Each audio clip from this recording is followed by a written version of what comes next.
Hello, welcome to the program. My name is Michael Finney. Today I am joined by Tony Mugavero of Rad, the CEO. Would you like to say hello, sir?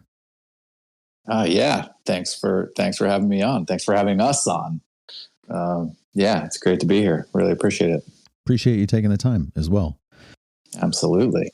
Let's jump into who you are, your background, where you come from, where you went, anything you feel is important in regards to education or career that brought you to the present. Yeah, well, there's probably a lot that I could go into. Do it. That, some of which is good, some of which I will leave out. That's good, better for a basement and a couple beers. But, I think probably what got me to where I am today is really just like this mindset of entrepreneurship and kind of interest in tinkering and building, and even going way back. I mean, I used to take apart bikes when I was a kid down to the ball bearings and like chop it up for parts and like help my friends fix their bikes. And, I got a newspaper, like paper route when I was 11 years old. I was a hustler, from a very early age.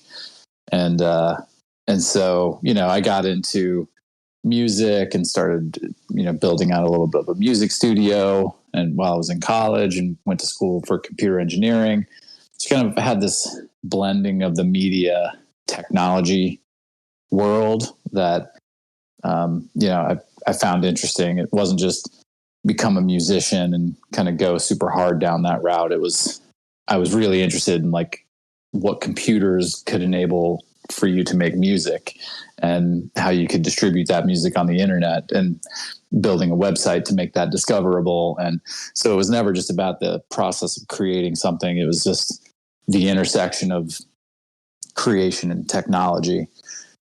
And, this is going back to, probably 25 years ago, 20, almost 30 years even. And, right as I was graduating, I started spinning records and DJing, when I was still in high school. And so, it was a love that started to develop pretty early on. And as soon as I could sneak into clubs, basically. And so, yeah, I always found that intersection interesting.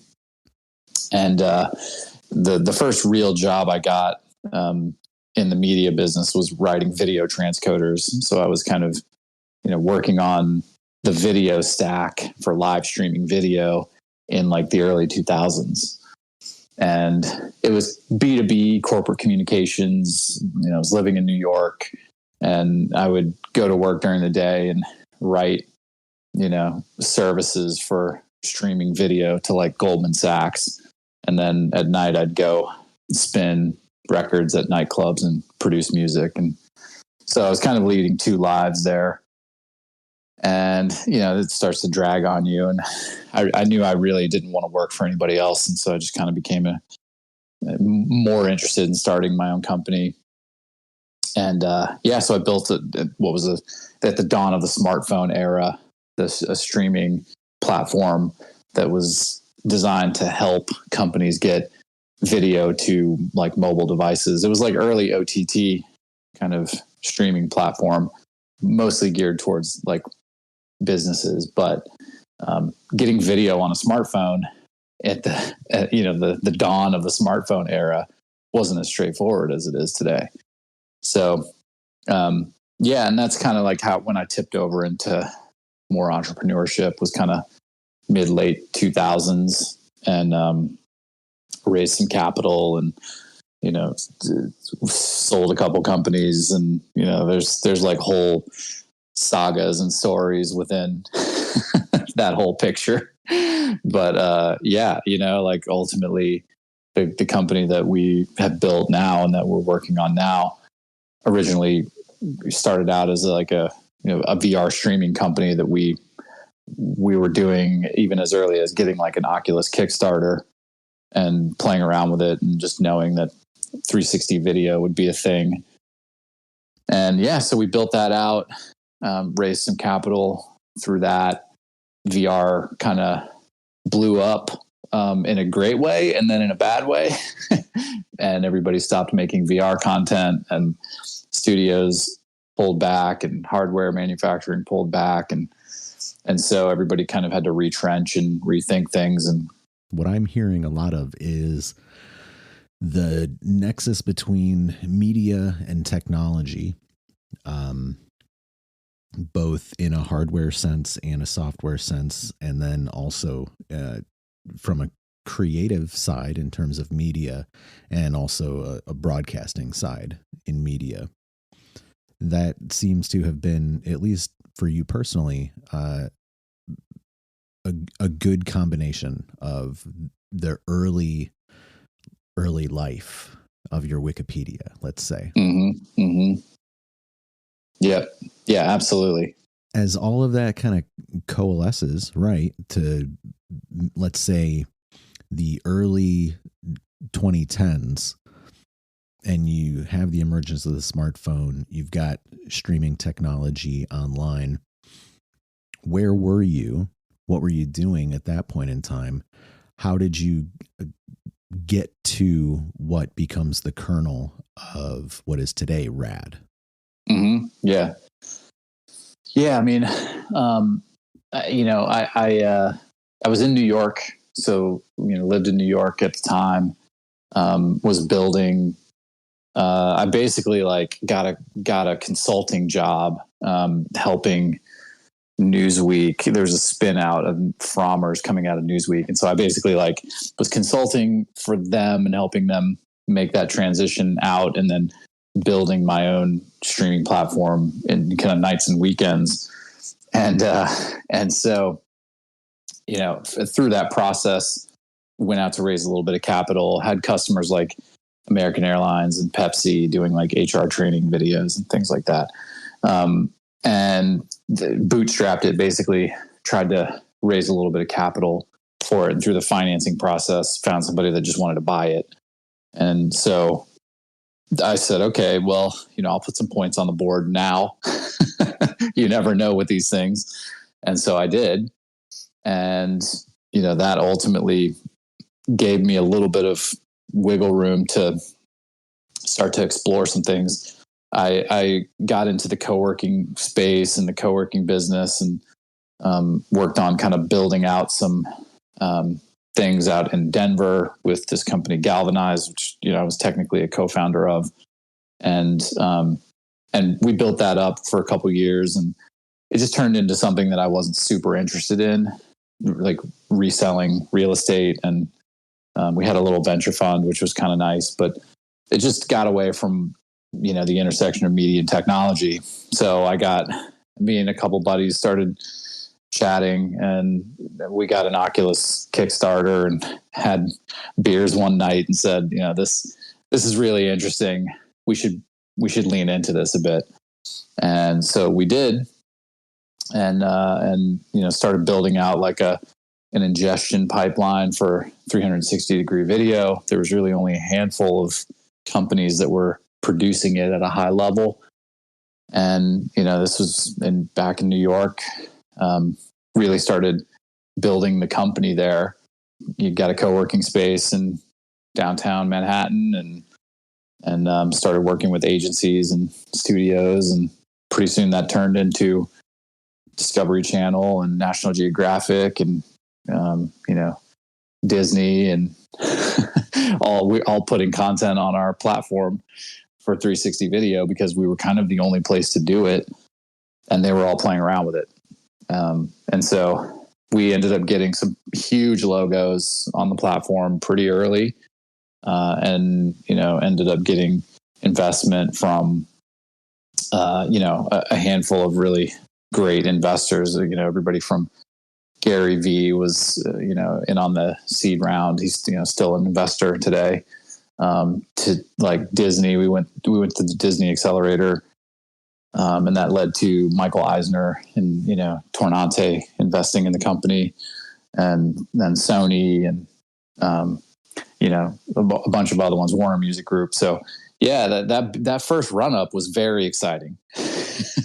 And, it went from this is a pretty cool thing, and we're kind of the only place to do it, to, being kind of a market leader, and even the big boys starting to kind of nip at our heels, YouTube 360 launching, and Facebook buying Oculus, obviously. And, so yeah, just unfortunately, like 2017, 2018, things kind of for VR cooled off a little bit. So that's where we, start to transition a little bit into some new thinking. Why do you think that cool off happened in 2017? What was maybe the big milestone that led into that? I'm curious as far as your perspective goes. Yeah. I mean, consumer behavior is hard to change, and people always gravitate towards, does this make my life easier, for the most part? And of course, people love entertainment, so they'll get a new device and they'll consume new content and be excited about it for a period of time. But if it becomes difficult or cumbersome or expensive, everybody just naturally kind of loses interest. So it's always in the back of their mind, like, man, this thing is really cool. This is incredible. I love this. But then it's like, do I want to wear this headset for 3-4 hours a day? And so the studios had the same issue on the content creation side, where, they used to just carry around a camera or 2 or 3 or some lights. And, now in order to have a single camera position, you need like multiple cameras and understand stitching video together. If it's 360, 3D 360. So now you got to understand 3D content as well as 360 degrees. It just created an enormous new expense and challenge and uphill battle. And so, it was both sides really. The content creation, slowed down because it was difficult and expensive and not getting the ROI. And then on the consumer side, buying new devices, very expensive in some cases. Have to put it on, wear it for long periods of time. It's heavy, it's cumbersome. And so, I think it just, a number of headwinds kind of slowed things down. Today, we're seeing headsets are lighter. Content is getting easier to produce. 180-degree video has kind of taken over as more of a viable opportunity, just because you can have what is effectively, two fisheye lenses. I mean, Canon even has a lens that you can just attach that's 3D 180. So it's gotten a lot easier to create content and consume content now, and more cost effective. So I think that's why we're seeing a resurgence a bit.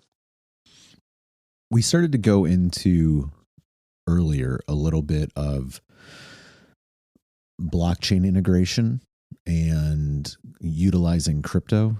When did this enter the roadmap for you guys at Rad? And maybe tell us a little bit about the initial rollout or some of the complexities of executing on it.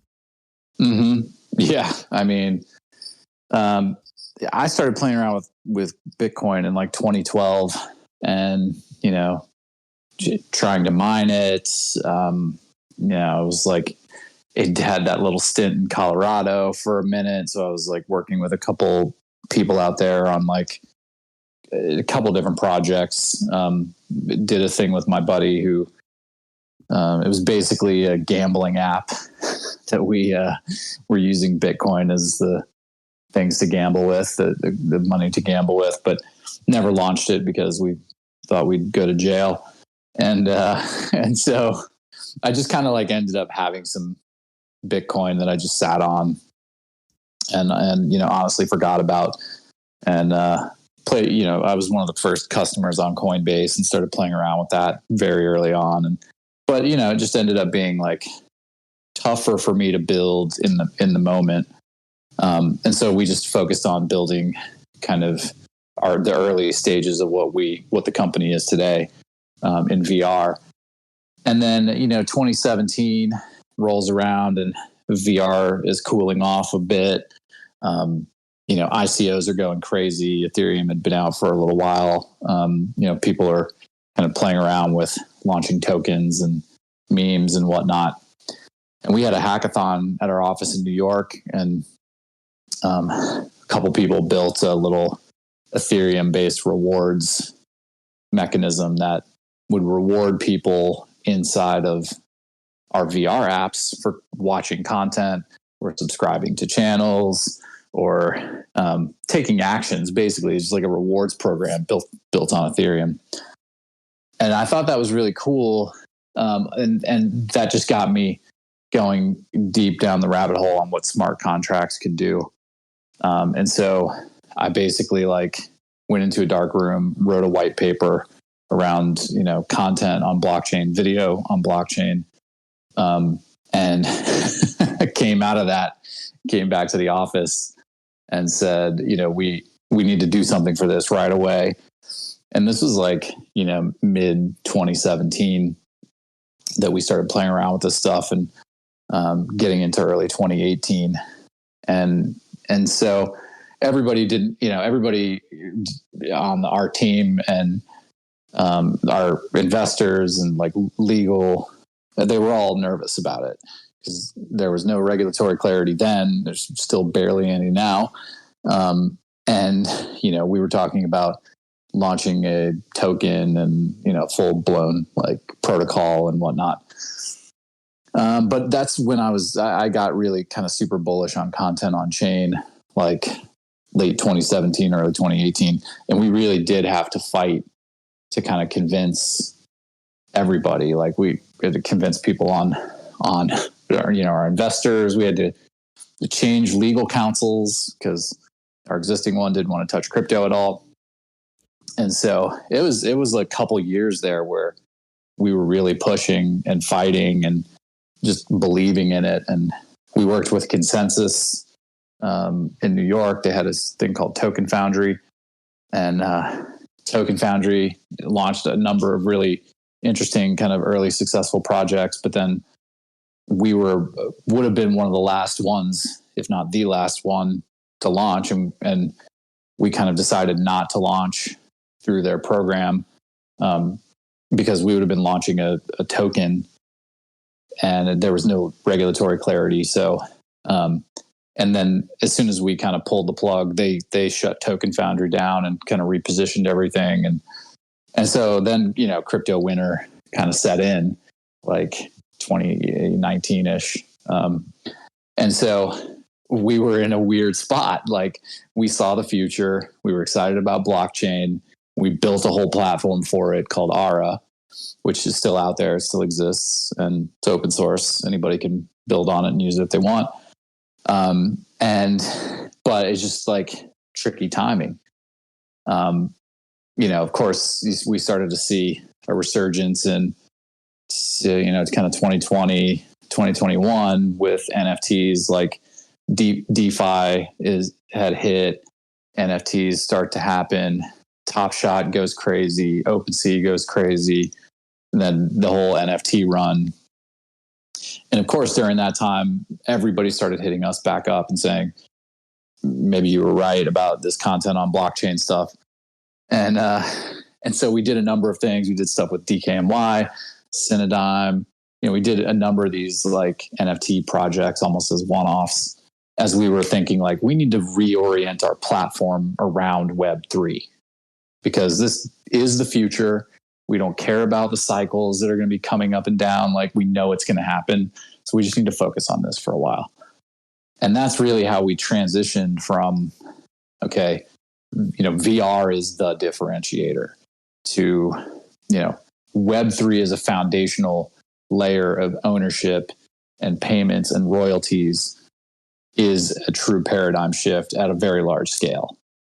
And you don't have to put on a VR headset to consume it.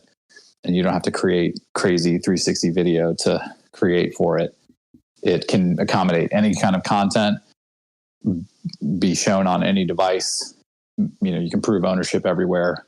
It's global, it's massive, it's $1 trillion plus opportunity. So we just started leaning into it pretty heavily, really over the last 18 months. And that kind of gets us to the platform being, Web3 centric streaming platform today. Yeah. I'm on it. I've got stuff on there. I like the interface. Have used it in VR as well on the Meta platform, the Quest. It's a good experience. I feel like probably the most native experience is probably on the Sony PSVR. I could be wrong, but I haven't tried it, so I don't know. Yeah. We had our biggest early audience there. Yeah. And, it was a little bit of a defensible advantage because we were one of the few video apps on the PSVR 1. And the other ones during that era of VR, they all went sideways. So we ended up being the only one really. And then on the PSVR 2, which just, it released a while back, but we just released our app finally due to a bunch of headaches there. But we're currently the only media app. Whose fault was it?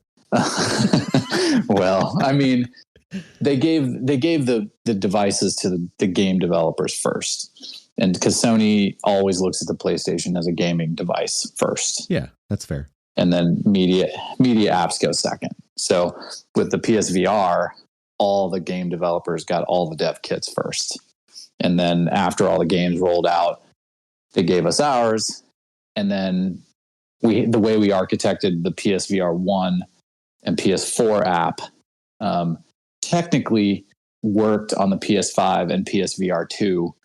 But they decided kind of at the last minute, as we were going through the release process, that they wanted us to re-architect it. So now, instead of being one Unity code base on both the PS4 and the PSVR 1, it's technically two code bases. One is Unity on the PSVR 2, and the other one is kind of web tech on PS5. Interesting. Which is, yeah. And so we can't do some of the things that we did previously and couldn't certainly at the jump on release. So now we're kind of having to re-architect things a bit, which hasn't been a lot of fun, but at least we get it through the end of the year and the holiday season. And we're, like I said, we're on the PSVR 2, we're the only media app, period, right now. So it's like, how do we, try to focus on that as a device, even though it's, not a huge footprint, nowhere even near a mobile app or smart TVs even.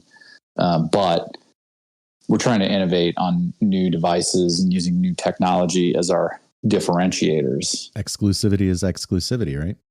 Yeah.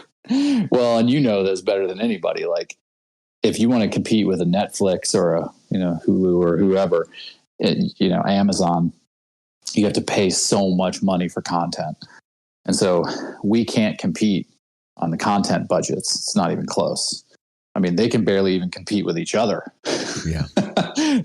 So like we have to look at how can we embrace Web3 creators? How can we find a new crypto customer? How can we embrace AI video creation where, it'll have a hard time finding its way on to Netflix? Those are the kinds of, directions that we look to continue to kind of differentiate ourselves and just stay ahead. So let me ask you this.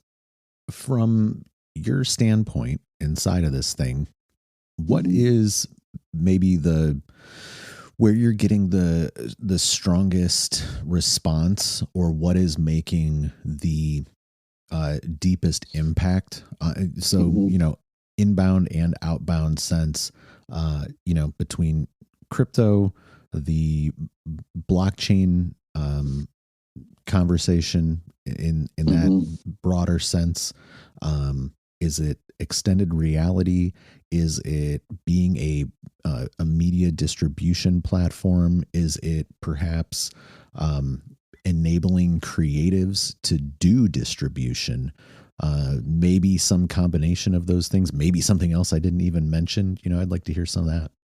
Yeah, I mean, I think, it's kind of a layered approach, really. And, you can't just look at, particularly with like a marketplace for content, right? Like you can't just look at the technology being the only differentiator because content is king. So we always have to be thinking about the content aspect of things and how do we get content that an audience is looking for ultimately. And if we can't go out and compete to get, a Star Wars or a Game of Thrones or, that level of content, then what else can we do? And so, we have actually like a fairly large library of VR content that we're converting over, but that'll be more of a kind of a holiday thing. We got a couple more weeks on that. And then, opening the door to VR creators, which is kind of like what we used to have. That'll also be available, for the holiday season. But from a content perspective, AI generated content, we are seeing a pretty good influx of, and really embracing those creators because, they're in a place now, and you're seeing this because you're right in it, that the major streaming platforms are going to have a hard time heavily embracing AI. It'll be part of their tool set, no question. And it'll accelerate work. It'll accelerate creativity. It'll speed things up, but they're going to be in a tough spot when it comes to like AI outputs and, music, you're never going to be able to replace music with AI and a new IP generation with AI. And, it's just going to be like tough for the major streaming platforms. Same thing on the social side. They're all putting, like, if you upload an AI generated video on any social media platform, you have to put warnings on it. They go through a separate part of the form now and say, was this created with AI? Right. And, they have misinformation issues. They have deep fake issues. They have, and there's just such a huge amount of content going into the YouTubes and TikToks and, X's and Instagrams that it's just like, it's tough to weed through and find a good home for creators like you and others that are creating a 30-minute piece of content that has some narrative to it and is worth paying for, but might not make it to a Netflix and, would get buried on a YouTube. Right. So we have seen a lot of good, really good for where the tool sets are, AI content creation that's already happening, and it's only gets better from here. So that's where we stand from a content perspective. I feel like opening the doors there, Web3, podcast type stuff that talks about Web3, talks about AI. It talks about immersive, all of these things from an educational perspective and a podcast perspective kind of fit with the other content types. So all those people are kind of listening as a network effect on the content side. We're getting very meta here in this, this segment. Yeah. So that's like where the content side of things is. The Web3 piece of this is, and again, like we can't, all we can do with that layer, the Web3 layer, is make it more of an enabling technology. And I think we saw that with OpenSea most prominently when everybody realized Top Shot was going crazy, but it was pretty closed in terms of what you can do. Everybody saw OpenSea as a way to go launch their own NFT projects. OpenSea themselves just provided the technology layer, and nobody cared about it until content creators cared about it.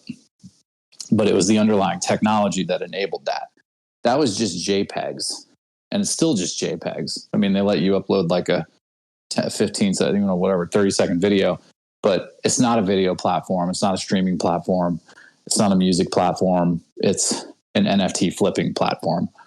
And all the other NFT platforms that have come after them have kind of copied that, right? And so we saw that piece of the stack as, video streaming accounts for 65% of the internet bandwidth in the world constantly, right? And yet there's no Web3 support for that. And it's not easy to build video distribution. It's not easy. That's why, putting a JPEG on IPFS and minting it on the blockchain is fairly straightforward. Transcoding a video with adaptive bitrate streaming, and is it, H.264? Is it H.265? Is it Dash? Is it what? It's like there's a lot of complexity there. And then you got to get it to a TV or a mobile phone or a smart, a game console. Yeah, it's just like a completely different can of worms. We already had that built. So all we had to do was build in the foundational technology of smart contracts for minting, royalty splits, entitlements, who owns what, etc. And we already had a global streaming platform with transcoding and storage and the whole thing built. And so now it's like, we don't look at that as the thing that is ultimately going to help us win on its own. It's an enabling technology that brings a completely new set of creators to the Web3 world that couldn't even do this before at all. Yeah, that's, just to speak on like being an indie producer, right? Or director or media creative, there's always a lot of hurdles to jump over to get any sort of distribution that isn't social media oriented. And because social media becomes this first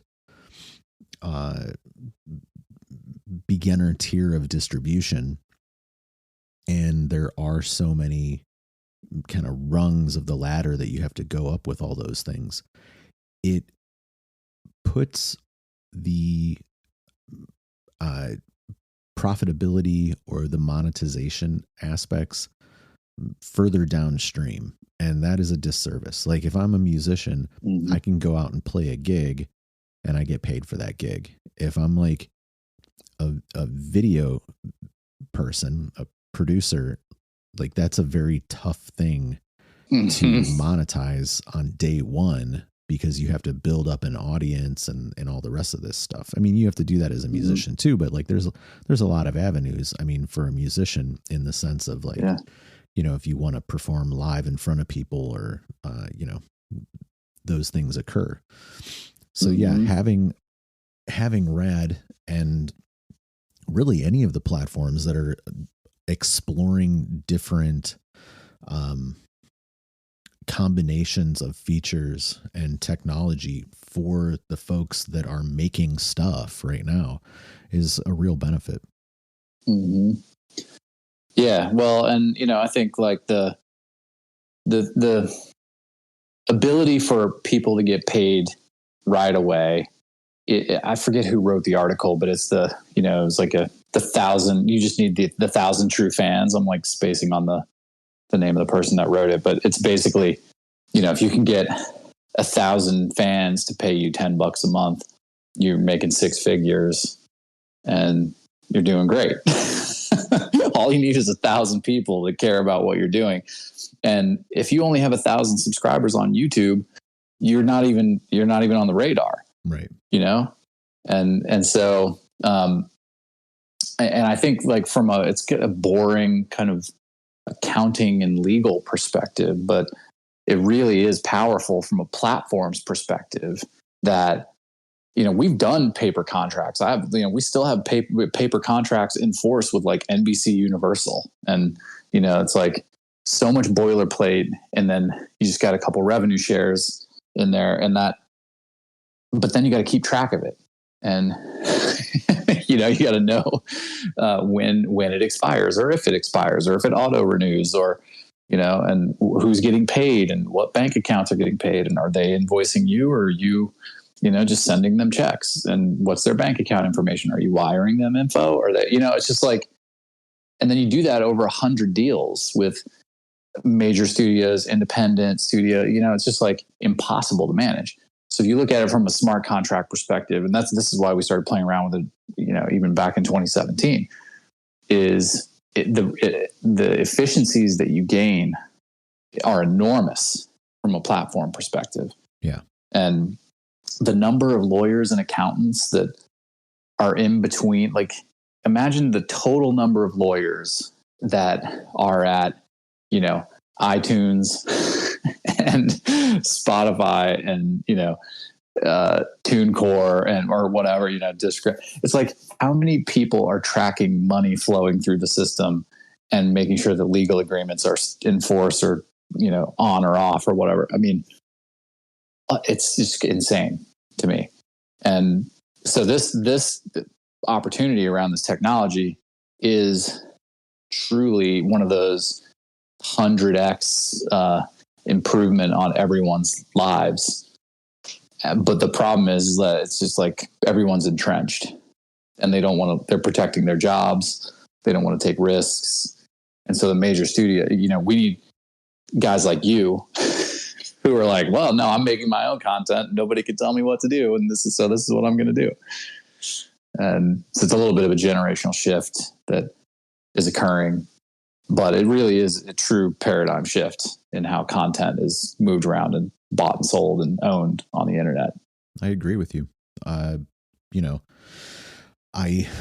have been distributing video, whether it's, social or traditional or, blockchain enabled in one capacity or another for a while now. And, that's the thing too, where like we have to know about how all these different systems work and to like set up all these different edits or different pieces of art media to interface with the requirements of any given platform or combinations of platforms. It's not that it's difficult, but it is time consuming. And so you do then start to have to kind of distill down like, well, okay, where do I want to go with this stuff? In the sense of what do I want to distribute through what platforms, and what media am I going to need in what formats or dimensions, for here and there. How do I streamline that process to be able to consistently turn out something, that is marketable and promotable? And that's a lot for any one individual as well. And being able to look around at the landscape and say like, well, who is making it worth it for me to keep paying attention to what they're doing, beyond the exploratory phase of things. It's very important. I know that like with the AI side of things, that community is particularly strong this year. I don't only do AI stuff, but it has enabled me to begin to expand out, any number of the projects that I want to do, or revisit things in some cases. Totally. So let me ask you this. Are there any things that we didn't cover yet that you feel are important to cover, or that you must get off of your chest before I don't have you on the mic anymore? No, I mean, I think there's a lot of reluctance in the media space because everyone has been watching, and there's like the innovators who lean in super heavily to anything new and they play around with it right away, and the general behavior though broadly in the media business is to kind of chase hype where it won't risk your job. Absolutely. Basically. And we've seen that with so many different cycles with different things. It's like, the streaming is a prime example of that reluctance, right? Netflix could do it because they didn't have any overlords to answer to. And they were like, look, this DVD thing, like we need to go beyond this. Streaming video with a subscription is it. And none of the other studios and any content owners in the position to even attempt that touched it for like a decade. They didn't even consider it. And the only way that Hulu was even able to get going is like, just let somebody else take the risk, but get huge buy-in from the outside companies to get a seat at the table at the major studios. And that kind of spawned, various different streaming platforms through that. And so, you look at that and you look at these things now, and Web3 is that, AI is that, VR was that. And when it makes sense to build hype and be a good idea or a marketing campaign or something inside the bigger studios and broadcasters, they'll do it. But with Web3 and with VR, you saw these like huge run-ups, tons of excitement, budgets flowing, and then they turn off. And for VR, it was like that. For Web3, it was like NFTs kind of kicked that off. Tons of marketing stuff. There was like Maverick NFTs that Paramount did, and Ghostbusters NFTs, and so they dipped a toe in, and then the whole market went sideways, and everybody stopped talking about it. And so now they're like, well, I guess Web3 is not a thing. And AI has its own kind of issues. You can't have any major studio leaning into that really at all right now, because everybody will go on strike. And, they just got out of the strikes. Well, so nobody wants to lose their jobs. I mean, Lionsgate made some kind of agreement with Runway, and that's, made the rounds. That's pretty huge, I would say, in terms of it being a step forward. I think that you'll see, in the same way that like professionals use ChatGPT, you'll see some of the role players of the creative scene take advantage of this stuff, whether or not it is noticeable or not. There's Loki had a poster or a flyer, some kind of promotional media that was pretty clearly generated, and I think that they used something along those lines in the season 2 episode introduction thing. Maybe I could be wrong about that. But definitely on the poster side of things. I think that we'll see a lot more of that, and it'll just be very under the radar. It's not going to look like what the writers' strike was, where they're trying to really, and the actors' strike, like just push against all this stuff, because I think that was a very fearful response, where they could have taken a more proactive response to say, these are the things that we do want to use this for, as opposed to just saying like, we're not going to use any of this for anything. That seemed maybe a little bit reactive and short-sighted. Mm-hmm. Totally. Yeah. Well, and I mean, you and I know it, that like behind the scenes, there's a lot more happening with AI in, content creation than, the major studios are letting on. And it's absolutely happening at a much larger scale. And all these backroom deals are being done right now. And so it's definitely coming. And, I just think like the thing that I see the most, and this is kind of to your question of like what to get off of my chest, and I've just seen this play over and over again, is that the reason that a lot of these hype cycles happen is because people try things out. It works for a half second, and then they don't keep trying them, and then they're not don't stick with it long enough for it to become a meaningful part of the platform. And then, a decade later, they realize like, okay, we should get into this. And so that's okay. I think our hope is that we can provide a place that people can try these things out and get into the market quickly. And, I guess the key is to not be scared of that and like start to get out there and play around with it. If you want to create some AI content and you're, doing it on the side, but you work for a major studio and you don't want to piss anyone off, like we're a home for that. If you want to play around with Web3 and mint some video on chain, but you don't want to put Spider-Man on chain yet, like totally fine. Come do it. Like doesn't hurt you at all, And that's really what I hope that we can do as a platform is, help people learn how to use these technologies and really empower creators first and foremost, to release and manage and own more of the revenue stream in their own pipeline, and then address these kind of new crypto holders and consumers that are coming in and all they can do is buy meme coins, or flip things on on DeFi or flip JPEGs, it's right. Like a very limited use case. They can't do anything real.